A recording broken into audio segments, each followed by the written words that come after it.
Hello, welcome Ba-ba-ba-da-ba-ba-ba-ba.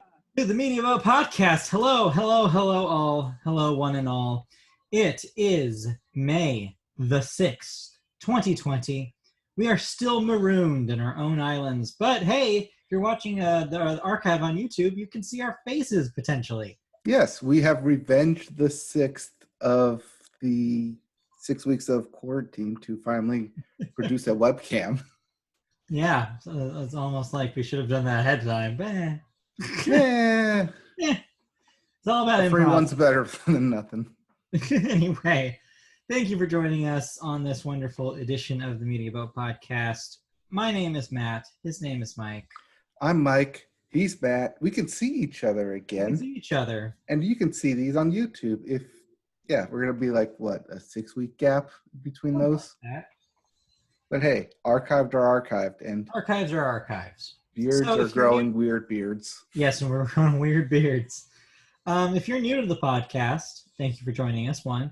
2, we are a podcast about media, which includes, in this case, movies, video games, music, and television. That's a weird ass order. And we don't necessarily talk about those in that order. But here we are.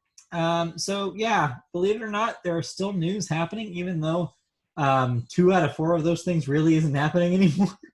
We can find news. It's out there. Stuff still happens. Nonetheless, news persisted. So we start with the movie section, which we usually start with box office, but that's been moot for weeks. So instead, we're going to go straight into the news. And with the turmoil at the box office comes a predicament, about the Academy Awards.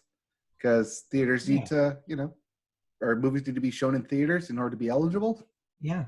If you're a movie fan, you've probably asked yourself that question after all this has happened. I am a movie fan, and yes, this has crossed my mind. Yeah, the rules have to change if there's going to be anything eligible. And 2, what the hell is going to be eligible, because there's been no movies this year. When this first happened, Trolls 2 was going to go up against, what was it that came out earlier? Sonic for Best Picture? Right. Yeah, at this point, it's like, what, Sonic the Hedgehog?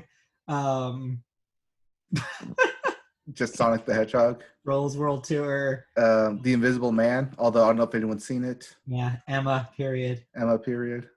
Onward. Hey, Pixar Onward winning for Best Animated Feature. By default at this point. But here's what the Academy has said. They've finally said what they're going to do about the eligibility requirements. They say the rules for the 93rd Academy Awards, which are the upcoming ones, are taking a lax approach to eligibility. This season, and until further notice, till things change, films can qualify for the competition without screening for at least 1 week in a Los Angeles area theater. Instead, films that were scheduled for theatrical release that meet everything else, all the other eligibility requirements, and that are made available for members to view on the organization's member-only streaming service, which we talked about briefly last year, within 60 days of being available on video on demand, are all eligible. Other changes include consolidating both sound editing and sound mixing into a best sound category, which, correct me if I'm wrong, I think that used to be the case. I believe so. That was the original category, and then they split it into, I think, in the 90s? Right. They split it when they did the same thing with split editing. Yeah, I think that's what had happened. Bringing back the number of awards from 24 to 23, which, is what it is. Additionally, to be eligible for your Best Original Score Oscar, at least 60% of a film's music must be original, as opposed to the original rule, which was predominantly, which was the operative word. They actually put a number on it this time. Yeah, has to have a number now. And finally, all members will be able to vote now to help determine the Best International Feature Oscar shortlist via the Academy screening room. So yeah, you can just go on, if you're an Academy member, and see what the roster is online. And then choose. Hey, we're living in a digital world now. The thing they tried to prevent for such a long time. Yeah. Honestly, this isn't a whole lot different. This is fine. Yeah, I mean, lack of a sound category, but normally that would be a big news headline, although... Yeah, and you won't have that moment where that awkward time where they make the celebrity presenters explain the difference between editing and mixing. Which It's is the just best part of sound. every year. Well, because even the actors don't know. It's like, oh, we got to write this somehow. No one really knows except for like you. Anyway. So yeah, I don't know. We'll see what happens. The world might be in a completely different place come next year when this ceremony will take place. So who the hell knows at this point? Yeah, it might be an all digital ceremony where we'll just do quick pans to, oh, by the way, here's the Oscar I now have and have had for a week for this ceremony to come. They shipped this to me. I covered it in bleach before I touched it. Who knows what's going to be? We'll see. Our second story is not about movies being theatrically released, but having a theater in your own damn home, because Sony has teamed up with IMAX to expand their home entertainment partnership with hundreds of new library movie titles to be released on a service called IMAX Enhanced. Sony will release hundreds of these IMAX format titles over the next 2 years. They will play on IMAX's licensed platform that projects digitally remastered 4K HDR images on high-end TV sets and some streaming platforms. Guess IMAX who has a Enhanced? high-end TV set? Yeah, and I don't have that much of a high-end. I don't have an IMAX compatible high-end TV set. I was going to say that guy, but yeah. I don't know who's that guy. I don't know who's over there. Mine has Dolby Cinema, but it doesn't have IMAX. IMAX Enhanced is currently available on 4 streaming platforms in 14 countries across 17 consumer electronic manufacturers. Doesn't say what those are, so who knows? I've never heard of this until today. I think it varies depending on like what it is. I know like Xbox, PlayStation gaming systems don't have it, but I think like Roku does? Question mark. Might be built-in TVs. Mine's a Roku. It might be in there. Might be in there. But you know how we were saying last week that like IMAX was the big thing for theaters? Yeah. Well, now you can have IMAX in your home. I mean, this is them hedging their bets, right? This is like, well, we have the IMAX stuff in the theaters is just not, it's just not going to deliver right now. We need to have a backup plan. This allows them to get into the television market. But it also allows them to basically charge for a premium on an IMAX format as well. Yeah. And then down the line, when people are allowed to go to movies again, this will be their push. Will be like, well, this is our exclusive IMAX movie that you can only see in an actual IMAX theater. This won't be available on Enhanced channel. Which would probably, I mean, outside of Sony, be what, Christopher Nolan's Tenet, because he only shoots in IMAX now? Yeah, right. It would be him and Michael Bay. Disney nature documentary. Disney nature doc. Whatever they do next. Rhinos. Disney nature rhinos. Disney nature dolphins. I'd watch that, actually. I'd watch Disney nature dolphins. I think there is a Disney nature dolphins on Disney Plus. There should be, if not. We'll get to documentaries later. Anyway, that's it for television, or sorry, movie news. Whatever the hell we're talking about, movie news. Dolphins. Disney Plus. Did you watch any movies this week? Because we both did, turns out. Yes. Speaking of docs, I watched a documentary. Yeah. So where did you watch? So this is on Netflix. Oh, okay. I didn't know. I don't think this is new. However, yeah, I was gonna say, is this calendar year 2020? Because if it's not, we shouldn't be talking about it. I don't remember. I know it's not new, but it's a ZZ Top documentary. Yes, ZZ Top, them of the beards and spinning their guitars on their belt loops. Yes, it's called ZZ Top, that little band from Texas. Well, that and the beards, yes. But yeah, it's a ZZ Top doc. I thought it was really fascinating, considering I know of their music, but not of the band. You know the story. I know of the basic story, but like the actual story that they told in the doc was really fascinating and really Okay. gripping and held my attention. And if you're at all interested in that like 70s blues country music or ZZ Top, it's a really fascinating documentary that basically keeps you interested and invested the entire way through. At no point does it ever like seem to trail off. Although it does start in some really random places. In Texas? In Texas and other places, yes. Just What's the outside of weirdest- Texas. What is the weirdest fact you learned about ZZ Top from this documentary? How they got their name, ZZ Top. Okay, tell me. I actually don't know. What does ZZ Because they were taking, well, you could watch the doc, or I can explain it to you in 2 minutes. They were looking at renaming their band for like the 5th time. Okay. And they were looking at a lot of blues players, like B.B. King. So like, oh, like there's like some other player called like ZZ something. It's like, oh, let's take like ZZ here and B.B. King and put them together. We're ZZ King. No, that doesn't make sense. Well, Kings are at the top, so ZZ Top. Hey, that works. I feel like King would have made more sense than Top, but that's just me. ZZ King? Yeah. They could have been ZZ King. I don't know. I'm not the one making the band name, but Fair enough. hey, they went with ZZ Top. And yeah, the other fascinating was how they got their beers. That was really, really fun. They grew there. Yeah, like after their first tour, they decided to take 2 years off. And then when they had to come back in the studio, both of them had grown long beards. They're like, well, I guess this is our look now. They were literally quarantine beards. Yeah, before it was a thing.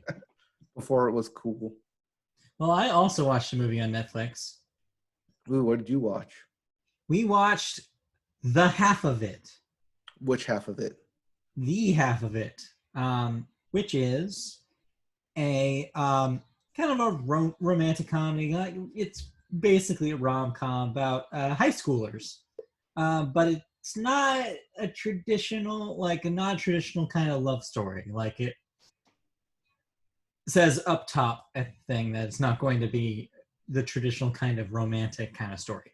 So basically the synopsis is it's about a young girl who's kind of shy. She's like in the band. She's not in band class. I mean, she's like not super popular, but she has a crush on a girl in her class. The girl, however, is dating some dumb jock guy and is basically trapped in a relationship she doesn't want to be in. So the main girl is basically like pining from a distance because it also happens to be an extremely religious town that they live in.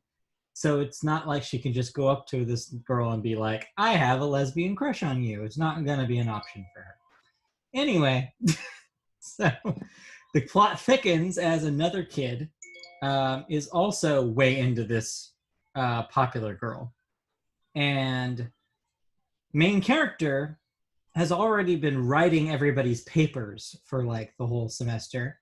So kid goes up to main character and says, hey, why don't you write these love letters for me? Of course, this gives main character an opportunity to write these love letters as if she herself was writing them to popular girl. Ooh. And thus your complication. So it becomes this love triangle of sorts. Even though popular girl is already dating someone. Even though popular girl's already dating someone, so really she's not really on, quote, the market, but it's high school, you know, like everybody's trying to figure themselves out. And that's kind of where the story goes. Everyone has the soccer mentality. Even though there's a goalie, you can still try and score. Some people think that. I don't know. Yeah. But anyway. Yeah, I know how you feel about this. I was like, are you really into this, Phil? So that's the thing is like, what ends up making it work is that it ends up being kind of a story about all of these teens basically learning what they're looking for, like part of like what they want to be. And the other part is about them learning like that there's no set rules about love or relationships.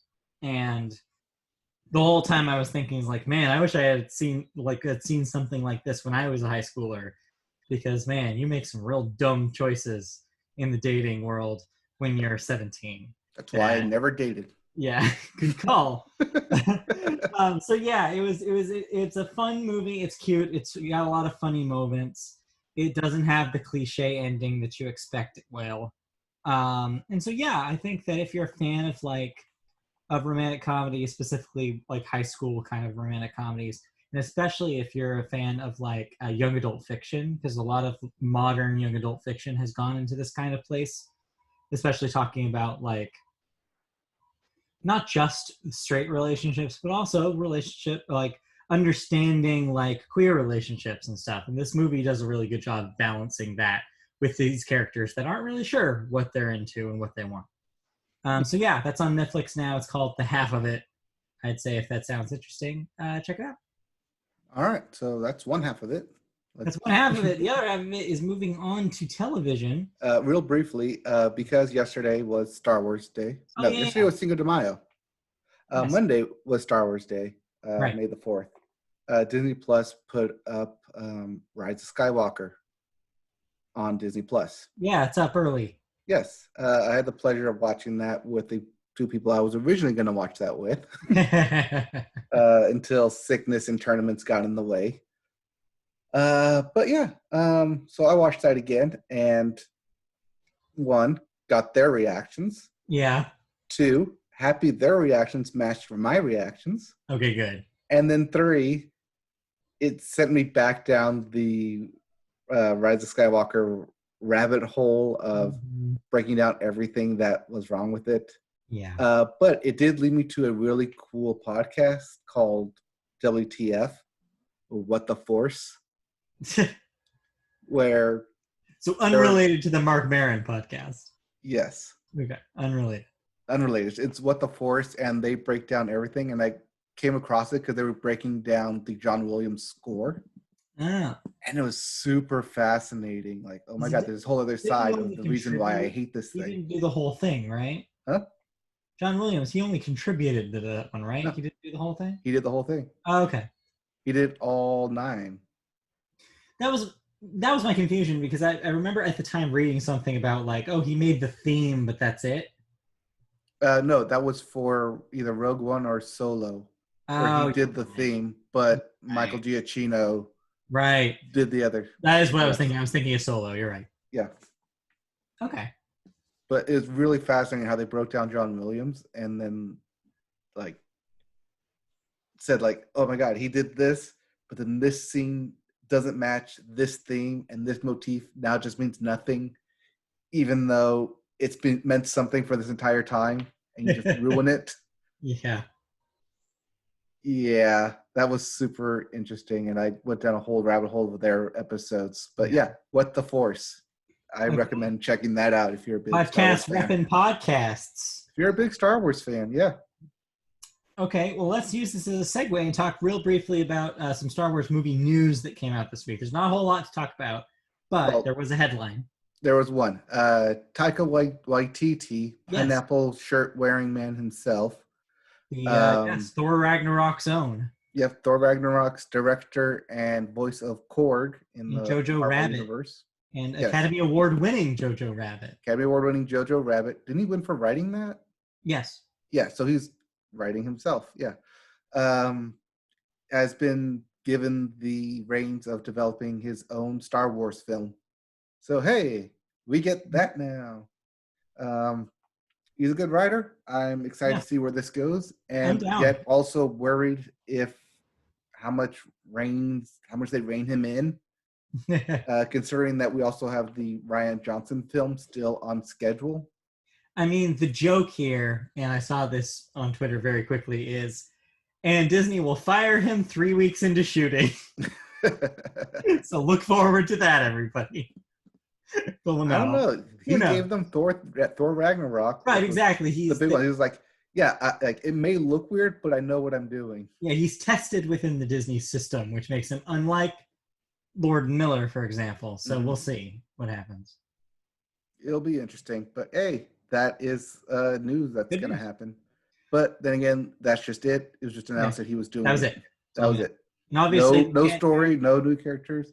They can only barely do pre-production at this point with people working from home. So, like, that's probably not going to see light of day for 3 years. Yeah, but hey, I mean, it gives them time to write a story. Yes. Anyway, so that's it for movies. Let's now pivot to television. Thank you for pivoting. Where we start always with the sports corner. Believe it or not, actual sports are returning. Slowly, like they're like nature, they're reemerging through the cracks. It's like watching grass grow. Sort of. If you like watching people play games on grass, you might be happy to learn that ESPN will be airing baseball, ... Korean baseball. Yeah. All right, so explain this to me. I'm assuming that this is South Korean teams that have started to play again. Yes, these are South Korean teams playing baseball. Not wearing face masks, but all the umpires and all the coaches are. And no fans, right? And no fans, but there are cheerleaders who are also wearing face masks. Hold on. Korean baseball has cheerleaders? Yes. Okay. Today I learned that Korean baseball has And today you could have turned on ESPN because they were broadcasting. They're already playing this. Yes. Yeah, I read this your statement here and I was like, oh, that's like 2 weeks, right? Nope. Okay. They've picked up the broadcasting rights for Korean baseball to air it here. I could watch some Korean baseball. I might watch some Korean baseball. You might be interested in some Korean baseball as the Angels' very own, at one time, Hank Conger, former alumnus of Huntington Beach High School, is a coach for one of the teams. Weird. Okay. Yeah. So that's what he's been doing. It's kind of like, no, we'll talk about that another time. I was gonna liken that to something that happened in last week's episode of The Last Dance. Anyways, yeah, Korean baseball played just like regular baseball. They have like English announcers. I think ESPN announcers are announcing it via Skype, Zoom. Right, yeah, watching media. Stream. Yeah, stream. But hey, it's actual live baseball. It's back. Yeah, we'll see. Yeah. What else is back is, as we mentioned last week, the UFC, as they are still, as of this recording, scheduled to have that fight this weekend. Yeah, last time we announced UFC 249, they canceled it the very next day. Now, I'm not a betting man. I'm no Michael Jordan. But if I was, I would bet money that this does not take place. I would bet money that it does take place, considering that it is in Florida, and unless something happens over the next couple of days where they deem it a non-essential business, they will go through with it. It just makes me so mad. Speaking of which, actually not speaking of which, we don't have any segue from that, do we? The schedule for the NFL season will be released tomorrow. Yes, the full schedule comes out tomorrow. I don't know when. I assume it's going to be some big ESPN thing. But hey, we get the NFL schedule tomorrow, which means I can finally map out my season-long road trip that I will not be taking. Yeah, that you won't be. No, I don't think anybody will be taking this. I think that No, but I always do it every year where as soon as the schedule comes out, I map out if it's possible to see all 32 teams in the 16-week schedule. Yeah, but it's not going to happen. I would say for you, wait until 2021 for that dream. Oh, no, that's a retirement dream. Okay, at least 2021. But yeah, no, I don't think this happens. I think they'll put out a schedule, but I don't think these games happen in August, September. I don't think this happens. I think it does. It does without fans and just be broadcast. If it does, it's without fans. Well, yeah, it'll be without fans, but it'll still be played. Yeah, I cannot imagine sports happening. I just can't. Everything I've read says that this is not realistic this year. That calendar year 2020 is a wash for sports. I don't know. Assuming this doesn't intensify as I assume it's going to, we will have sports Need a little subtitle that says coronavirus intensifies. No, we will not. We won't mention that name here. We have barred it for the past 3 weeks. I'm going to continue that trend. Anyway, so yeah, we'll see what happens tomorrow. There'll be a schedule. I'm just not sure whether it will actually occur. Right. All right. Next up, one thing that will probably happen is NASCAR, as that is also scheduled to return on May 17th, with the Coca-Cola 600 still planned for Memorial Day. Yes, they have garnered actual racetrack officials, and because each team is pretty much all covered every time they step onto the track. No fans, of course. Yeah. But they're in cars. Actual NASCAR, no more iRacing. They only have 9 races currently scheduled. These are including the Monster Truck Series and like the up and coming series. But actual NASCAR will be returning. Which is wonderful timing. Racing will be on Sunday, and then they will race on 2 Wednesdays, and then we have the Sunday Memorial Race. Yeah. All of this is wonderful timing, because I don't know if you saw the drama about iRacing that happened over the last couple of weeks. With Kyle Larson?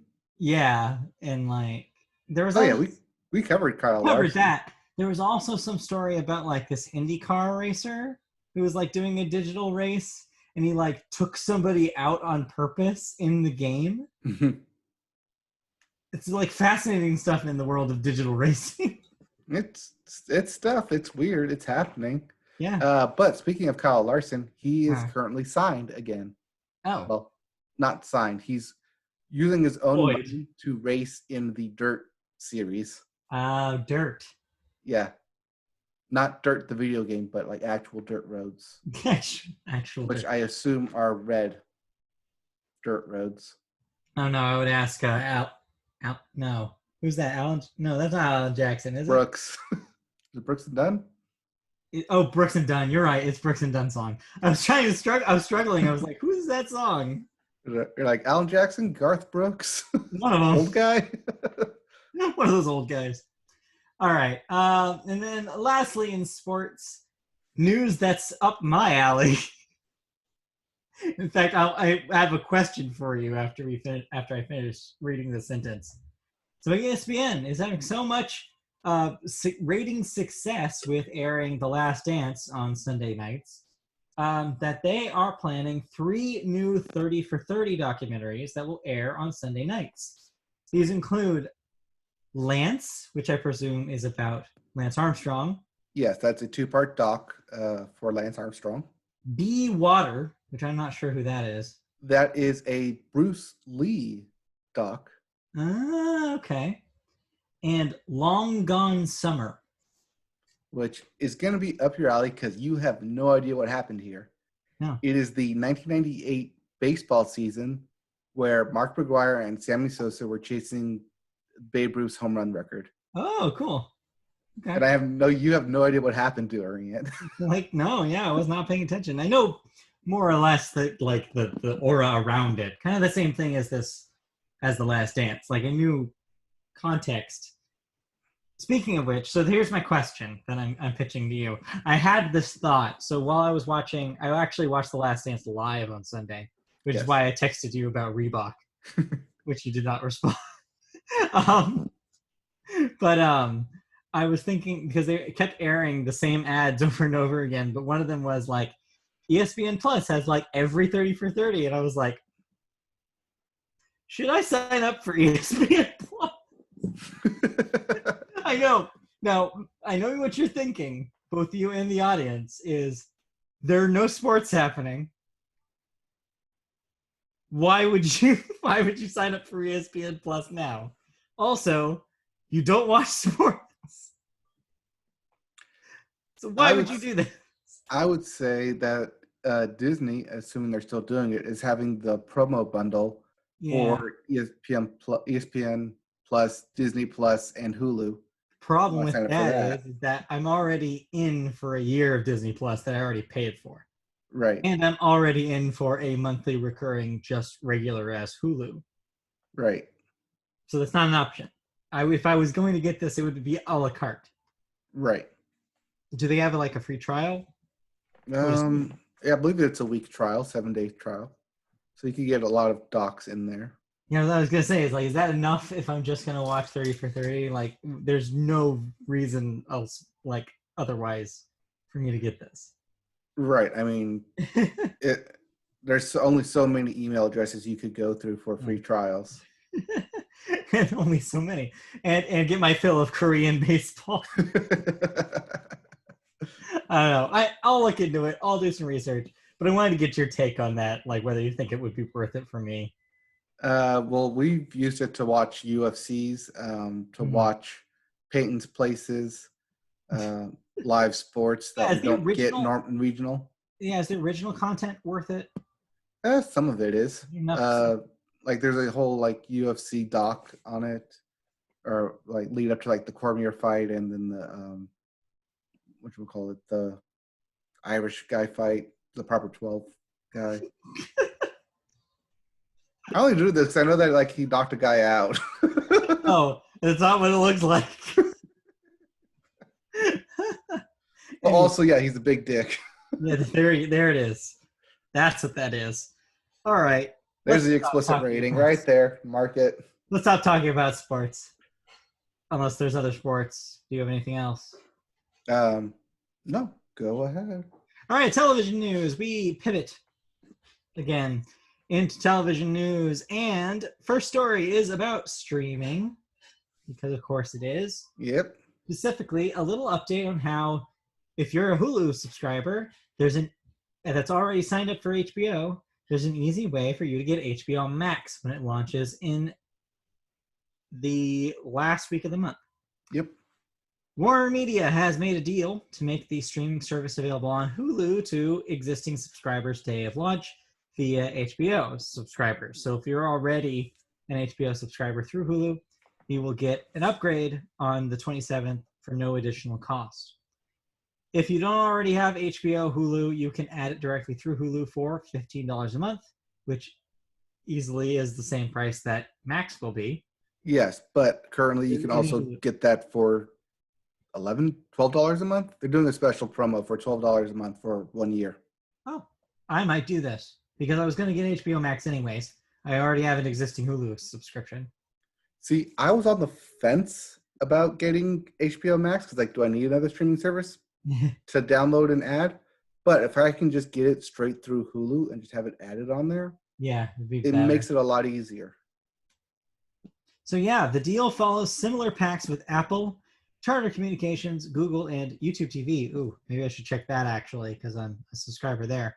The companies that are not yet on board for launch, so they don't have deals yet with Max: Comcast, Dish Network, Roku, Amazon, Verizon, and Sling TV. If you're a critical thinker, you might notice that a lot of these already have competing streaming services, which is why they're probably not on board.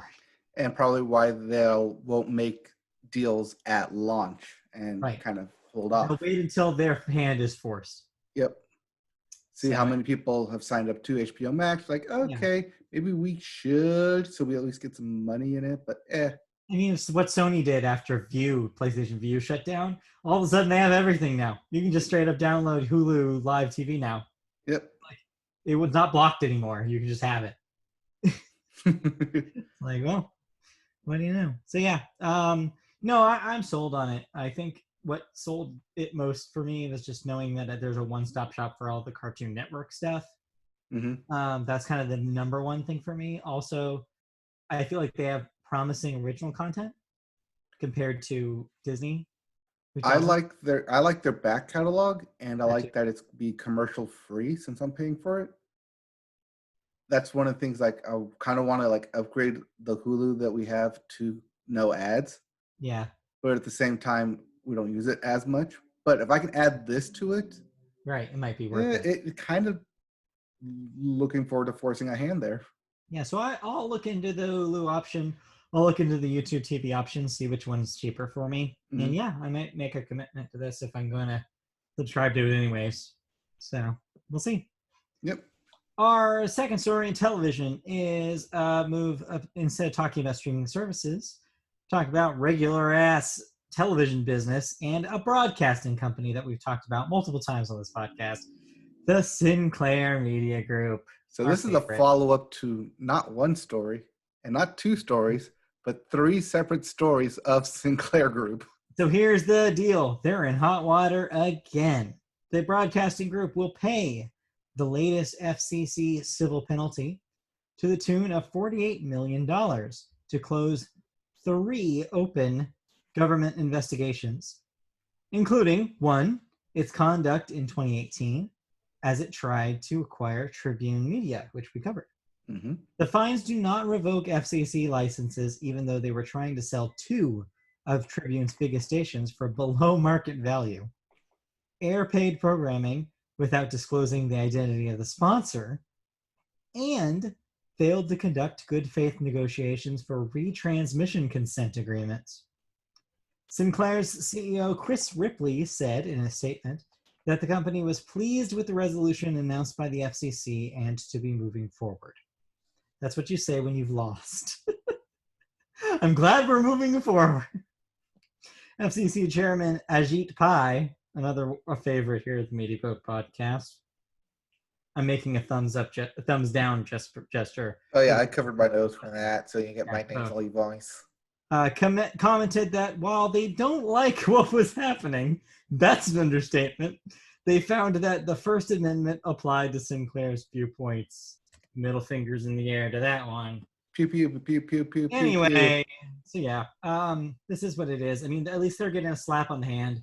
Obviously, it's not a whole lot of money. I'm sure that they can afford more than $48 million fine. $48 million for $1 billion company? Yeah, it's pittance. It's pittance. So yeah, this isn't going to change anything. They're going to still be this awful juggernaut. Yeah, but this does mean that those cases are now officially wrapped. They're done. But again, to what end? Because they're going to keep doing what they're going to do. They're going to do this all over again as soon as something else is on the chopping block. Yep. We'll see. On that happy note, we watched some television this week. On that happy note, we have TV to watch. You watched some television this week specifically. I dabbled. I didn't really watch anything new besides The Last Dance. I finished some TV. All right, what did you do? All right, so I didn't talk about this last week, even though I probably should have. Was the finale for Making the Cut. Watched it, finished it. This is the Amazon Heidi Klum, Tim Gunn. Yes, it's not Project Runway, but it might as well be. It's Project Runway. It's Project Company Runway? Company Runway, sure. Yeah. Corporate Runway. Yeah, and as much as I liked it, like in the beginning, you can totally tell the producers got their hands on it, like with the last 4, as like the good storylines that we can draw out of people to make this a happy ending of a show. And like we can this contestant is like very unsure of themselves, but we pulled that out of them. This contestant is like relaunching the brand, and we pulled it out of them. This contestant has been winning everything, so they have to be here. Yeah. I mean, it's the same thing we were talking about with Lego Masters last week. It's yes. When you see the strings being pulled, it's a little less fun. It definitely got less fun when it got especially to the end. I was like, okay, like you've clearly you've struggled every week and have needed help to get to this point. Yeah. But because that never gets brought up in the elimination rounds, that's the only reason why you're here. I was like, you don't belong here. Yeah. The person they picked, I didn't like winning. I think they should have gone with the other person because they were more dominant and had more of a clear vision of what they wanted. Yeah. But, hey. It is what it is. It is what it is. But, yeah, I expect us to get a season 2 easily. Are you on board for a season 2? Or I'll be on board for a season 2. I enjoyed watching it. Right. I like the little interstitials between Heidi and Tim Gunn. Yeah.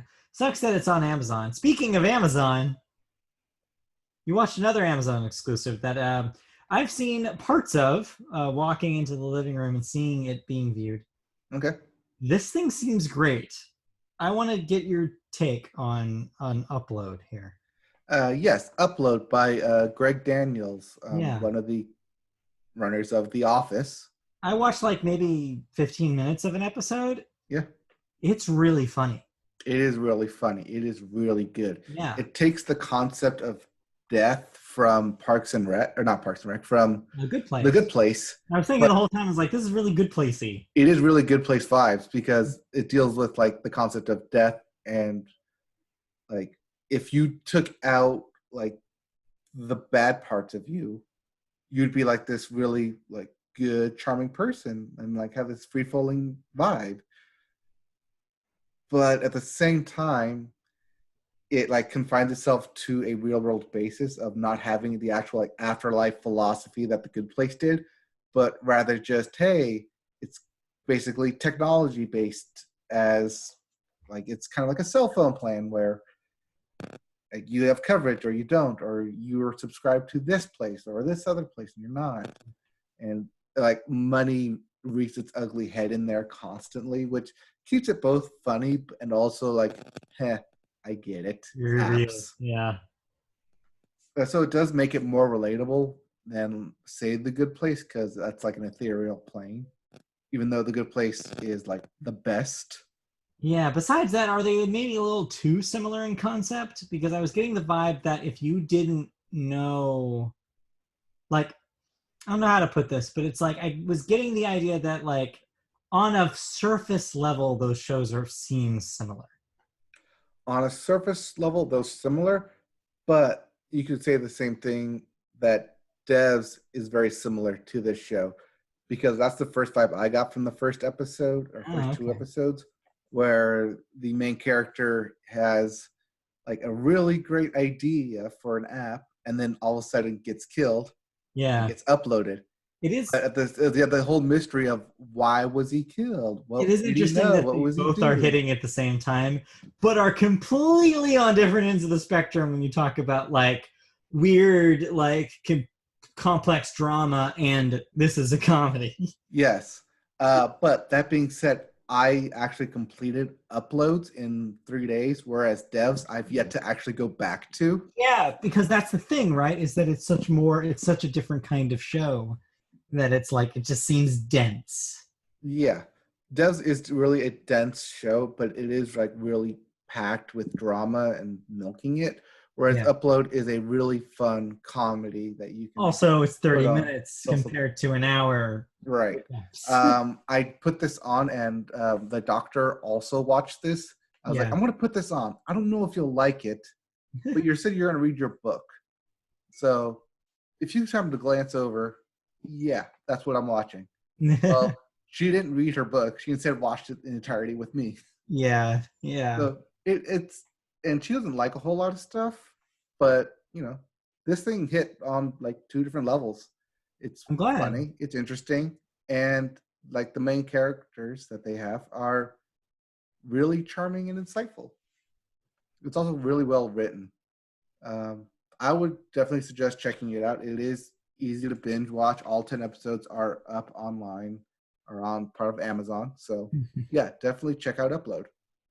Yeah, it seems cool. It just sucks that it's on Amazon, which prevents me from having an easy way to access it. But or enjoying it. Yeah. Yeah, it's complicated, but yeah, it seems interesting conceptually.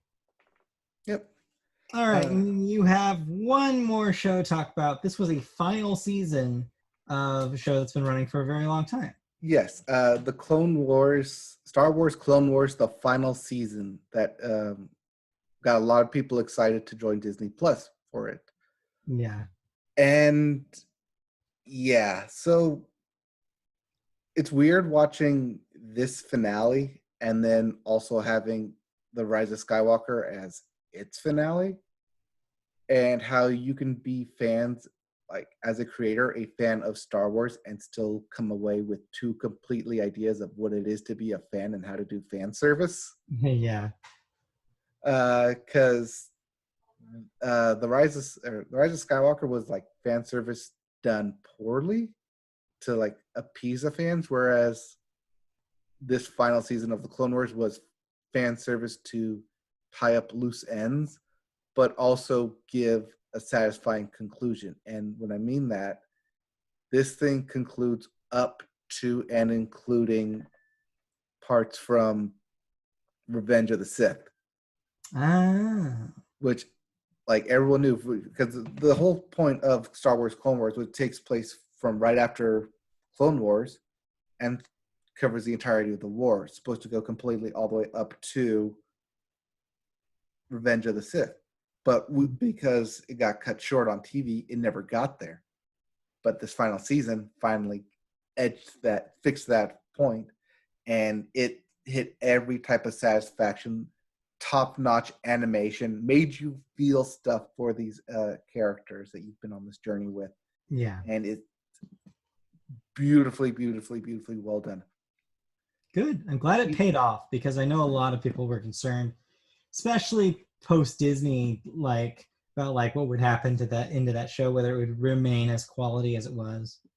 Oh, yeah, no, it feels like they gave the creators for that show, like, carte blanche, like, okay, we know you had a season in mind, so just do what you want to do, but you only get one season. Yeah.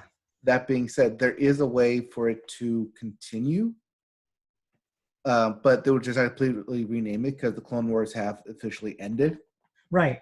Also, they have another show, right? They have another animated show. What is it called? There's the Resistance, Rebels, Rebels, I think. Resistance. Yeah. I forget which one they're in now.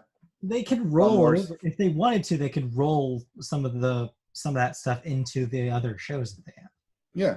There's other shows they can do with that kind of animation and style and plot points. Or not plot points, but like that storytelling. Yeah. Okay, yeah, it's good fun. news. It's well done. Even if you haven't seen like all the previous episodes, you can start with this final season, and by the end, you still hit those emotional beats. I binge watched that entire season, and that's like me not having seen the previous seasons for like years on end since they were on TV. Yeah, and it's those final episodes still hit really hard. Well, good. I'm glad. Yes. Real quick, speaking of shows that hit really hard, I finished, or at least this past week was the finale of Zoe's Infinite Playlist. Yeah, so you kept going with that thing? I kept going with it when I saw some people keep talking about it.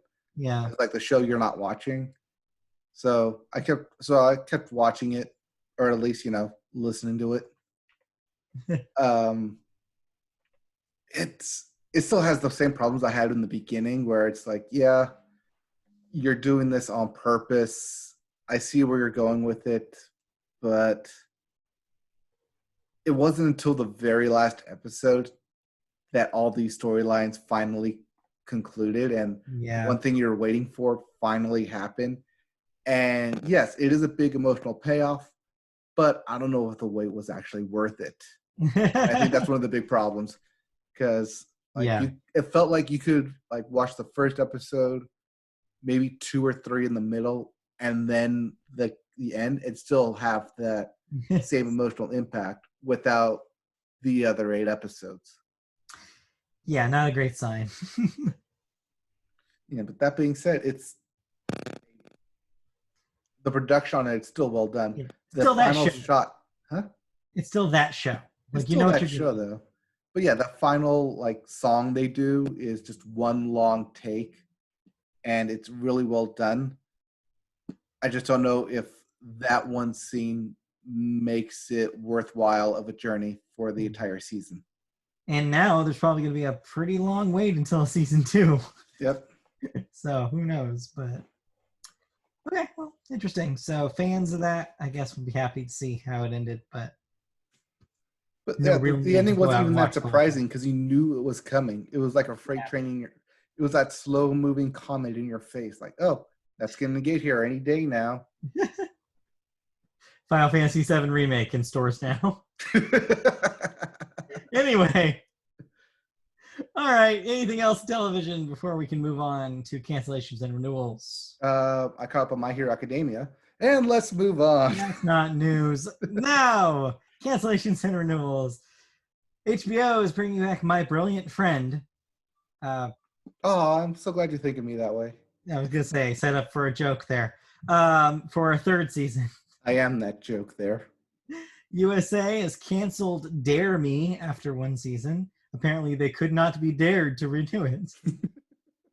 HBO is bringing back Insecure for a fifth season. Hey. OWN, that's Oprah's network, has canceled Greenleaf after 5 seasons. That's when we shrug. Yep. All right, deaths. We have a handful this week. First up, Sam Lloyd, age 56, an actor, was in Scrubs and Galaxy Quest. He was the lawyer on Scrubs. Okay, that guy. Yep. He was always that guy. King Shooter, age 24, a rapper. Elsa Blangsted, age 99, was a music editor. Worked on films such as The Goonies, Star Trek IV: The Voyage Home, and The Color Purple. Those are some really good movies there. There you go. And lastly, Don Shula, age 90, a Hall of Fame football player for the Cleveland Browns, the Baltimore Colts, and of course, the coach of the Miami Dolphins back in the day. Yep, won 2 Super Bowl titles with them, won 4 Coach of the Year awards, and is the only coach to have a perfect season, the 72 Dolphins. Yep, that's that season. Yep. Also, I ate at his burger restaurant. Was it good? Burger was pretty good. It had the name Shula, like iron stamped on top of the bun. Wow. It was great. Fancy. It was pretty fancy, especially being in an airport. All right, moving on. That is it for death. So we move on now to music, and I toss this over to you. Imagine I'm tossing you a ball. Oh, it fell in my hands. Got it. All right. Tell me about music. All right. Well, we always start music with the Billboard Hot 100, and we always start Hot 100 with the singles charts. All right. What do we got? Number 1 is The Scots by Travis Scott and Kid Cudi, a new number 1 single. New number 1. Woo! This premiered on. This was premiered at Travis Scott's Fortnite concert. Oh, is that what that was? Oh. That is the most 2020 thing I will ever say. Really? More than that? Was it Deadmau5 having a virtual concert and Fortnite or Minecraft or whatever? I don't know, but this was a big deal. Like, a lot of people were talking about that Fortnite concert after it happened. Apparently, it was a music video that you could like walk through. People saying it was pretty cool. Yeah. Number 2. Well, neither of us play Fortnite, so no. Number 2, Blinding Lights by The Weeknd. Number 3, Tizzy Slide by Drake. Number 4, Savage by Megan Thee Stallion. Megan Thee Stallion. Megan Thee Stallion. And number 5, The Box by Roddy Ricch, finally taking its punches. Yeah. As for your albums, your Billboard 200 chart. We have 3 babies this week. All right. At number 1, 38 Baby 2 by Young Boy Never Broke Again. My favorite. At number 2, Blame It on Baby by Da Baby. At number 3, Eternal Atake by Lil Uzi Vert. Number 4, After Hours by The Weeknd. And number 5, My Turn by Lil Baby. Said 3 babies. 4. 4 babies. Yeah, because there's baby in the album name. 38 Baby. Right. And then Blame It on Baby and Da Baby and Lil Baby. That's a lot of baby. Well, if you don't like any of those albums, we have new releases. Okay. What am I listening to this week? I don't know what you're listening to, but here are the new releases. Right. We have American Love Story by Butch Walker. What Won't Break by Daedalus. Uh-huh. We also have Petals for Armor by Hayley Williams. Yeah, her Yes, first that solo Hayley record. Williams. Yep. That album we've been waiting for and talking about. Yep, it's happening. We also have Warnings by I Break Horses. It's true. We also have It Was Good Until It Wasn't by Kalani. Which could be really said about this year. Could be said about a lot of things. Yeah. And lastly, we have Straight Songs of Sorrow by Mark Langan, which is an apt title for this year. Also, yes. All right, music news. All right, we start this music news with something I foretold. Back in January. February? When was this announced? I don't know. Sometime. When Lady Gaga announced her new album Chromatica, and then all this pandemic happened, she put it on a delay. Right. Well, the delay for Lady Gaga's Chromatica will not be as long as fans might have feared. It'll be out at the end of the month, May 29th. We have a date, as the singer announced via her social media accounts on Wednesday morning. That's today. The quote, "The journey continues. You can officially join me, Lady Gaga, #Chromatica, on May 29th, as her accounts declared, accompanied by a photo of her crouching in sci-fi regalia in a dramatic desert landscape. Following through to pre-sale link reveals newly revealed album cover art, which has Gaga pressed against a pink backlit metal gate by a silvery rendering of the previously seen Chromatica logo. It's quite sexy. So this thing will be out, and we'll be actually able to listen to it. Yep. And pass judgment on it.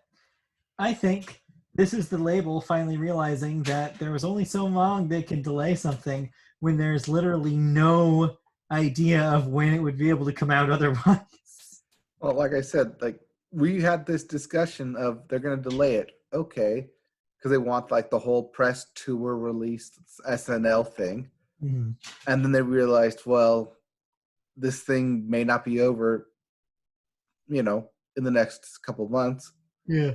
And even if it does, it's going to be a while for things to get back to normal. So you're just basically delaying stuff and not giving people what they want. Hey, let's give the people what they want. Yeah. What we said in the beginning. They gave up because they can't wait any longer. If they waited any longer, it'd be a 2021 release, and they need that thing to come out now. And Gaga was probably on their phone too, basically being like, I would prefer this released than to stay in the vault forever.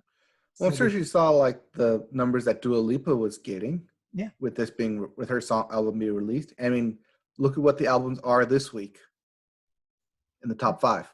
Yeah. It makes sense. Just a bunch of babies. Put it up there. A bunch of babies up there. Just a bunch of babies. Now we get the lady to come in. Yeah, lady baby. This is about time. I mean, we'll see how it is, though. I mean, the next question then is will this be good? We'll find out. We'll find out. I mean, everyone's going to listen to it probably at the exact same time. So, hey, at least it'll be number 1. Although I wonder if that's also what they're waiting for, to release the album to get those ticket sales. Yeah. The ticket I sale think that was part of it. I definitely saw in an article that there was a theory about they were worried that the sales would be underwhelming because they wouldn't have it tied to ticket sales. Right. So we'll see. Because that's what Taylor Swift's been doing. Is what they all did. It's what they've all been doing. It's what they've been doing for the last 3 years, and I know, but use recent throws examples. a wrench in it for sure. Yeah, because you do get the artificially inflated numbers to get that number 1. Well, unless I say unless you're DJ Khaled, in which case you just get stuck with number 2 and throw a tantrum. True. You didn't get another one. Yeah, nope, not another one for him. He played himself. He played himself. All Congratulations. Right. Congratulations. You played yourself. All right. Our second. Talk about something more silly and fun. Well, it has to be silly and fun if we're talking about Mattel. Yeah, toy company. What's that doing in here? Well, this is actually related to a story that we reported a while ago about a different toy company. Is this about the Build-A-Bear toy company? Yes. Yes. Read. As Mattel has entered into an exclusive multi-year global music licensing agreement with Warner Music Group's Arts Music division as the sole distributor of Mattel's current catalog of more than 1,000 songs from iconic toy brands, including Barbie, Thomas and Friends, Hot Wheels, American Girl, and Fisher-Price. So real quick, did you know that there was 1,000 songs related to these franchises already? No. I mean, in total, I wouldn't have put 1,000 on it. Now you do. I mean, how many of this is like post-TV stuff that they've done? I'd imagine that that's jingles. Maybe a lot of it's just jingles. I would imagine. Not like full songs. No, I don't think so. I think it's full songs because I think there's probably just a whole bunch of direct-to-video movies based on these platforms. There's a lot of direct-to-video for Barbie and Hot Wheels that they had music commissioned 1,000? for that they can now release on streaming. I guess. I mean, Thomas and Friends have been on forever.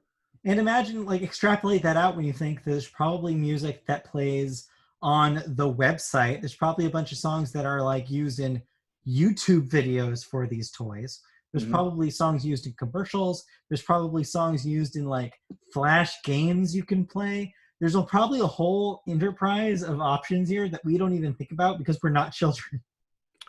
Well, not only that, but we also assume that that's just stuff they don't own that they license to. But they definitely do. I guess they do. It's just original content there. Yeah, they hired a musician and be like, hey, write a song for Barbie to sing. Well, in addition, Arts Music and Mattel will make hundreds of never-before-released songs from the catalog available for the first time and will collaborate on the creation and distribution of new music, including the upcoming Thomas and Friends birthday album, which will launch on digital streaming services in 2 days, May 8th. Happy birthday, Thomas. Happy birthday, Thomas. Oh, Thomas and your friends. Quote, music is an important part of Mattel's DNA and has been integral into our brand's ability to connect with children of all ages to help them learn and grow, said Senior Vice President of Content Distribution and Business Development at Mattel, Fred Sully. That is a long title. Yeah. Need 2 business cards for that title. Yes. Keeps going. It goes on to the back. Goes on to the backside. Flip it over. Ends with a QR code. Yeah, so I don't know. This makes sense when you think about it, but it is a weird story. And I included it specifically because we had one, it was a slow news week. Slow nose week? Slow news week. Yeah, I mean, when your other big story is look at Adele. Yeah, okay. Can I talk about that for a second? Yes. I get it that people want to be like, celebrate, like, oh, this person, like, got healthier. Like, I get it that people want to celebrate that and use that as it's a transformation. We haven't seen you. This is a new look. I get that. But it definitely makes it sound like we like you now that you're thin. We didn't like you as much when you weren't. And that's kind of like the subtext of it. That's what I got.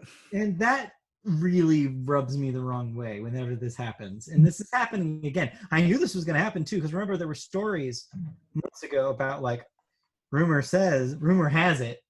See what I did there? Right. That Adele is like losing a bunch of weight. And like I remember people at the time saying it's like, what's going to happen is the same thing that happens every time. People are going to celebrate it, and then it's going to look real bad. Yeah, that's exactly what's happening. Mm-hmm. Like she had no choice. This was not new. We knew this was going to come. Yeah. It's just But annoying. It's just annoying to me. It annoyed me today when I saw like I don't forget who it was on Twitter. It was like Kelly Clarkson or something on Twitter being like, "Oh, it's a transformation." It's like, who? It's like she was already a multi-Grammy winner. she already had the success. We don't have to focus on her weight. We can just talk about Adele the singer. Like, You just say, "Hey, Adele's back in the studio," yeah, or that's Adele's the on story. Instagram. That's the story. That's the story. Yeah. Anyway, sorry. I just needed to get that off my chest. Yeah, I think that like why she posted that on Instagram got lost in the message because like even I didn't read what she actually posted. I Right. just read what everyone else was saying about it. Yeah. People looked at the picture, freaked out, Mm-hmm. went to social media.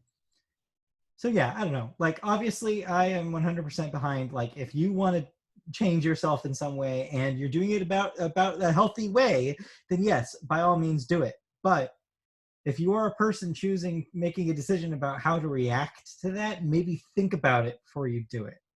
That's all I'm Also, saying. she's a mom. That's a mom right there. Yeah, she has kids. Yep, she's got the kids. Anyway, She's got the kids in the Grammys. Ooh, what does she have? More Grammys or kids? Grammys. Yeah, I know.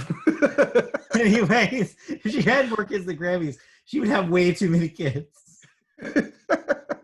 Too many kids. Adele doesn't have that many kids. All right, that's it for music news. You listen to something. Yes, I kept my promise, and I listened to the new Kenny Chesney album, Here and Now. Do you regret your decision? No, but I have come across quite a ponderance Okay. while I was listening to this album. So Which kind of Kenny Chesney record is this? Is this the I'm going to be calm and reflect upon my life Kenny Chesney? Or like I'm going to sit on a chair at the beach Kenny Chesney? Or is this party Kenny Chesney? this is Reflection Kenny Chesney. Okay. But this album, like Kenny Chesney has a unique sound. We can agree on that. Yeah. But I've only like actually listened to Kenny Chesney for his past 3 albums from the Big Revival. Yeah. Because I went to the Big Revival tour. Party album. Yeah. And then I listened to the last one. Which I believe you described as a mix between Yes. As a mix, as a party / on a beach album. Yeah. It was called like parties Sinners on and Saints. It was called like Sinners and Saints or something. Yeah, that sounds right. And then there's this one, which is more of like a reflection, sit back album. Mm-hmm. And I don't know if it's because I've only started listening to him to his like basically end of his career or like where he's fully established himself. Mm-hmm. That, yeah, he has a sound, clearly, like Kenny Chesney has a sound, but at the same time, it's not challenging, it's not different enough. Yeah. But at the same time, it's a Kenny Chesney album. You know what you're going to get. Yeah. He's settled into a niche. Right. And so I'm still a fan, but should I be expecting more, expecting different? Like Eric Church does something different every single time. That's the thing. But also, Eric Church is not as mainstream as you probably think he is. That's the thing. Kind of a fringier artist. If you're Kenny Chesney, you know where your bread is buttered. And you get into on a Mexican beach. Yeah, exactly. It's on a chair on a beach. And so I think, that's one of the problems with country music as a genre, right? Whereas like you get pigeonholed, you get stuck there forever. Mm-hmm. So yeah, I don't know if like it's because I never like rode the wave of Kenny Chesney from like his early stuff to now to where like, oh, I see his progression. Like, no, it's. I think there is one if you go looking for it. Do I want to go looking for it, or do I just want the hits? That's the thing, though, is that like I put on his live album that he did for his birthday at Gillette Stadium. That thing was a banger because he played the hits. Again, that's the thing. That's part of the genre, right? Is that the artists, these legacy artists, they essentially become singles artists. It's less about the album as a statement. Yeah, but even though he might be a singles artist, this is still a good album front to back. I enjoyed every single song on this thing. So he's still an album artist. much like I enjoyed his previous 2 albums. But there is only so many songs you can put into a concert, put into a live album. Yeah. But I mean, I enjoyed this album front to back here and now. Okay. I listened to it like the first time I listened to it like twice through, 3 times through. It was like, oh yeah, it loops all the way through. It's a great album. But it's exactly what you thought it was going to be. Exactly what I thought it was. Which doesn't make it a bad thing. No, it's not just something that I noticed. Yeah, it's just that he knows his audience. He knows what works. And yeah, it's a system. It's like he knows he can knock it out of the park every time. Yep. Yeah, that's good. Yeah, because I was supposed to see him this year for this album. Yeah, that's not happening. Yeah, don't think so. Anyways, unless he's coming to Couchcella. Ooh. Couchcella. Couchcella. Yeah, no, I already celebrated Couchcella. You did, I know. That's why I said that. Yeah. Anyway, did you listen to anything? A couple small things. I listened to the new car seat headrest. I didn't really love it. It's fine. Okay. They tried more electronic takes this time. Sometimes it works, sometimes it does not. It was a mixed experience for me. I also listened to the new Diet Sig record. Very much like their first album. So if you liked that, I guess it's fine, but like it didn't really hit for me either. Just 2 kind of whiffs for me. 2 misses. That being said, there's a new Dixie Chicks single this week called Calm Down Juliana. And it's a little different from the first single they released for the new record. Okay, because I really enjoyed Gaslighter. Check out this one. It's a little bit more of a slow burn. It's not to be confused with the Casey Musgrave song. Not to be confused with slow burn. Like it's a build. It's also kind of electronically inspired in their own way. It's not very country. Like they're making it very clear that they're distancing themselves away from that kind of image. But it's got a fun chorus and it's a good message by the end of it. And it definitely is something that grows and builds as it goes on. I suggest checking it out. It's on, I believe there's a lyric video on YouTube. All right. I'll check that out. Yeah. Which kind of, I guess, makes up for the fact that they delayed that record. Speaking of records being delayed. So I don't know when that's coming out, but at least we got a couple more singles. So that's good. Okay. But that's all I listened to. All right. Well, then let's head on into video games as we head to the home stretch here. Let's do it. All right. We have new releases of video games. A couple, but they're not new. Re-releases, I should say. Exactly. As Halo 2, Anniversary is coming out for the PC, as well as Star Wars Episode 1, Racer for the PlayStation and the Switch. Did you play a lot of Racer back in the day? I played one of them a lot for the pod racing. I played the pod racing one a lot. Yeah, this was a common blockbuster rental for me. Yeah. On the N64. We rented this Racer a lot. I want to say we owned it. I remember. I only remember that because I had we each had our favorite racer who was not one of the main racers. Oh yeah. The one thing that I will always remember, and it's burned into my brain, is the sound when you beat your time. The announcer goes, "It's a new lap record." Yep. Just burned somewhere up here forever. I will never think about lap records without thinking about that guy's voice. Anyways, video game news. Start with some Xbox news. Yeah. Microsoft has announced Xbox, not 360, not one, but Xbox 2020, which is not what you think. Xbox 2020 is a digital monthly event designed to outline the future of the Xbox platform with fresh reveals of upcoming Xbox Series X games, exciting details about initiatives like Project xCloud, and more. In a new blog post on the Xbox website, CVP of gaming marketing, Garrett West, also confirmed that the first look at Xbox Series X exclusives will take place in July, when E3 was supposed to take place. Yeah. While this Thursday's edition of Inside Xbox will focus mainly on upcoming third-party titles for the platform.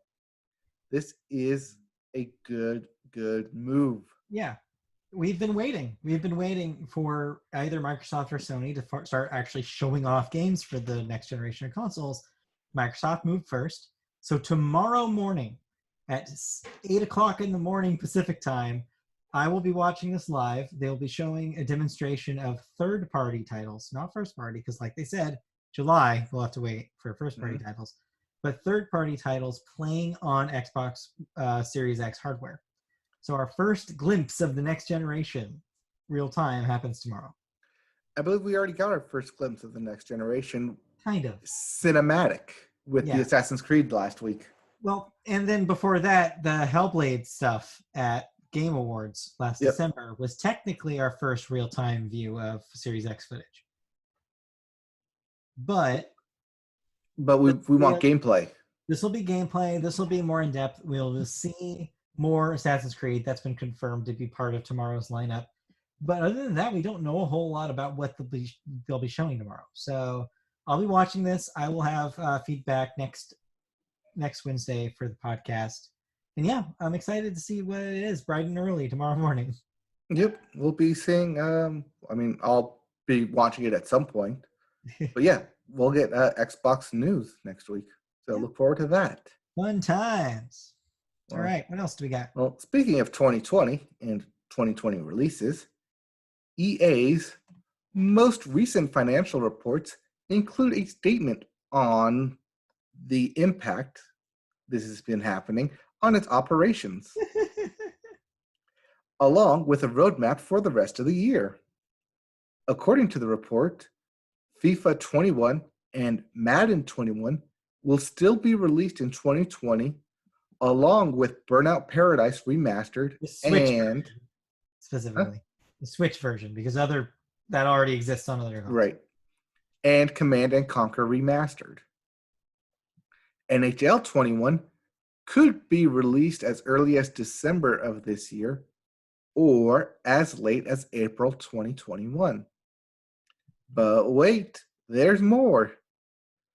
Under the FY21 announced titles chart, an asterisk point reads, quote, "We expect to announce additional titles released in fiscal year 2021 over the coming months, including an unannounced EA Sports title," I assume that's college, an unannounced EA HD title, I assume that's a Star Wars thing. Or Mass Effect. 4 EA Partners titles, which could literally be anything. Yeah. And 2 mobile soft launches. Madden Head Coach Mobile. I'm surprised they haven't done that, honestly. No, that'd be a Need for Speed Mobile again. Yeah, maybe. That means there's still 1 EA Sports title that is yet to be announced, due out this year or early next year, along with 7 other games. I think you probably are right about that being the college game, because they probably, if they're saying that they're done with Madden, they probably developed it at the same time, seeing as they probably run on the same engine. It could also be UFC. That is a possibility as well. It's true. Meanwhile, a new premium, huge asterisk quotes here on premium, Call of Duty game is coming this year, and so are 2 new games based on Activision IPs. So we're pivoting to Activision here. Yep. The news comes from Activision's latest earnings call, in which the company detailed the robust slate of content coming in 2020. Accordingly, we can expect the next premium release for Call of Duty and 2 titles based on library IP from Activision later this year. So there's a lot to unpack here. Yes. The first thing is that these 2 gigantic companies had to make these announcements now because March, as if you know anything about business, is the end of fiscal year. So they had to tell Tax their season. investors, here's what's in store, more or less, for the rest of the year. This is news because before this had happened, who the hell knew if any video games were going to be released this year, because everything else was being delayed. The second thing I wanted to point out here is library IP from Activision. Do you think this is confirmation of sorts of that rumor that was going around about them developing a new Crash Bandicoot? Maybe. I think it is. I mean, think about it. The remakes made them so much money that it would be a no-brainer for them not to reboot the franchise. I mean, it makes sense. I don't know about reboot. It'd also be something really easy to make if you were it's sitting a platformer game. Yeah. If you were sitting on a engine that just made the remakes, right? Like you're probably just sitting on those assets. Like, hey, we have all the assets here. Make new levels, boom, you got a new Crash Bandicoot game. Yep. I would not be surprised. I would not be surprised. I did see that coming later this year is PGA 21, made by the same guys who did the golf clubs. So we'll get actual PGA courses, official courses, not creation-made courses. But like actual players and sponsorship as well. Yeah. And that's huge. But yeah, Activision, Call of Duty, I mean, that's their bread and butter. That's their money maker. That thing prints money. I'll be really interested to see what happens with the new Call of Duty because Modern Warfare did really well for them and they continue to update it, especially with Warzone now basically as a platform for it. That's become this own kind of own island, own free-to-play kind of thing that anybody can pick up. So what did they do with Call of Duty this year? I don't know. We haven't been in this situation where they've had such a strong Call of Duty year that I don't know what you do anymore. This is where you put out the experimental Ghost, Black Ops. Something different. Something different. How different do you do and still sell in a year where there's going to be a lot of pressure for them to deliver? You call it Call of Duty Revolution. Uh-huh. Was it like the French Revolution? Yeah, muskets. Or American, or Brazilian, or Russian, or Latvian. Yeah. A lot of revolutions. All the revolution. Cuban. It turns out that you just play Dance. And dance. You start playing and your character just spins over and over and over again. You're just like, why can't I stop? Then you look at the cover and you're like, oh, right. Anyway. Did you play any video games this week? I am playing through Lego. No, that's not a new game. Don't worry. Lego. It's Lego Marvel Superheroes. Boring. With Doctor. Only because I'm planning on purchasing, because they're on sale, the other two Lego Marvel games. Got it. And 100%ing those because, one, I know they take a long time. Two, I know I'm going to have a lot of fun with them. You're not the only one. Roommate Travis has also been playing Lego Star Wars nonstop, the one that's available on Game Pass. Yes. And so, apparently it's good comfort food. It's a good game that you can just kind of put on, zone out to for a while, because you know how they work. It's also kind of sad that they're made by Telltale, which is no longer a company. No, they're Traveler's Tales. Traveler's Tales. Different company. Yes, also no longer a company. No, they're fine. Actually, Traveler's Tales still exists. I thought they would did they come back? They've always been there. Oh.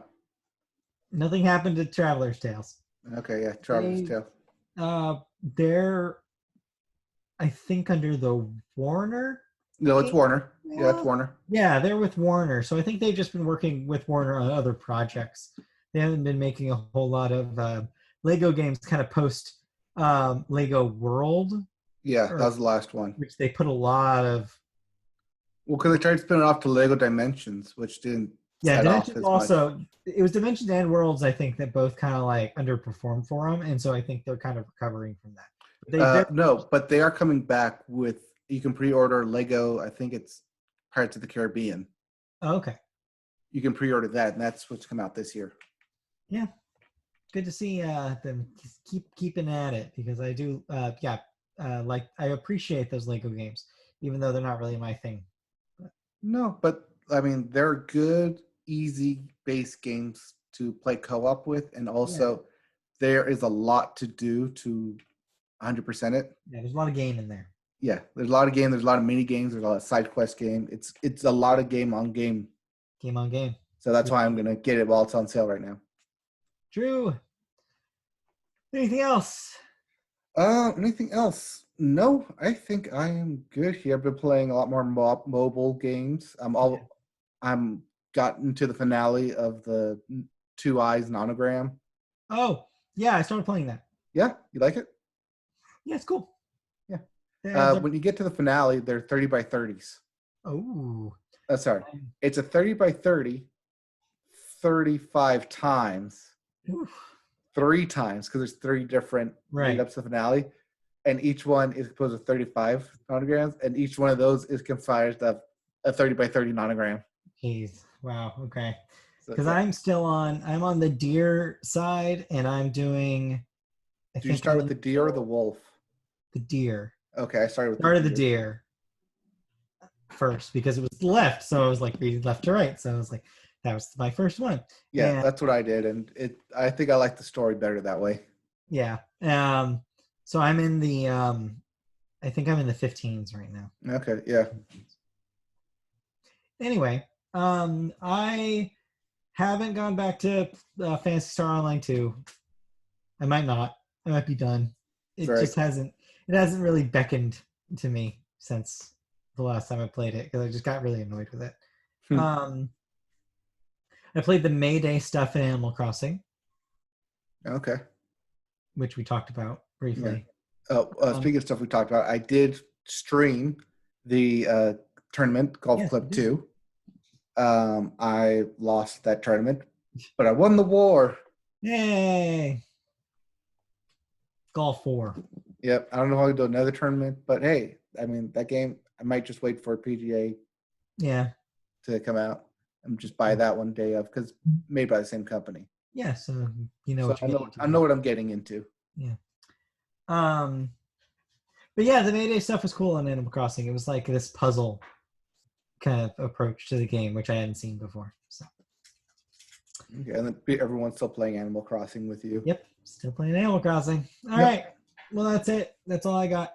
All right, that's it from me. I think that wraps us up here too. Sure does. Let's plug it away. Thank you for joining us for the Media Boat Podcast for this week. We will be back next week for another Marooned edition. You can catch us in podcast form by going to Apple Podcasts or other similar podcast services and searching Media Boat Podcast. If you want to see our mugs, we are back on YouTube in the archive. Search for our YouTube channel by searching Media Boat Podcast, and you'll find it along with other aired episodes from the past. We will have this episode up sometime tonight, so by Thursday the 7th at least. If you want to catch us on social media, we're there too. Twitter, our handle is @MediaBoatCast. Facebook, search for our page by searching for Media Boat Podcast. If you want to email us at mediaboatpodcast@gmail.com. If you want to see Mike play video games like the Golf Club, go to twitch.tv/mediaboat. You can also, I think that's pretty much it. Still working on the Patreon. So that's all we got so far. So thank you for joining us. We will be back next week for Xbox news and all sorts of other stuff. So stay tuned. More TV stuff, more thoughts on stuff, more news as it comes. We'll be back next week. Never stopping this podcast. Never stopping until we have to. Bye. All right, bye.